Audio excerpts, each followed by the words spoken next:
आता इतक्यात थंडी जास्त वाढली ना, त्यामुळे झाडांचे जे जुने पानं असतात ना, ते पण पिवळे पडून गळायला लागलेत. आता पूजेसाठी सगळे झाडांची फुलं तोडले मी आणि लागले हळदीचं लेपन करायला. असं काही सण सुद्धा असलं ना, आपला उंबरठा मस्त सुशोभित केला की छान वाटतं. त्यामुळे मी हळदीचं लेपन केलं.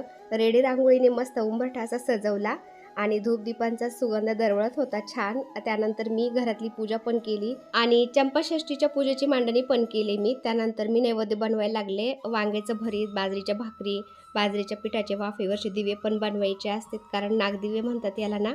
तर दिवे पण पाजळायचे असतात, ते पण बनवून ठेवले मी. संध्याकाळच्या दिवाबत्तीचा वेळ झाला होता. दिवाबत्ती करायला लागले मी बाहेरची आणि फौजी साहेबांची वाट पाहत होते, कारण ते आल्यानंतर तळी भरायची होती. चंपाषष्ठीचा फुल व्हिडिओ आपल्या चॅनलवर मी अपलोड केलेला आहे, तर तो पण नक्की पहा.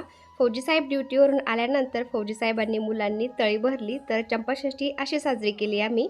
चला भेटूया दुसऱ्या व्हिडिओमध्ये, तोपर्यंत बाय.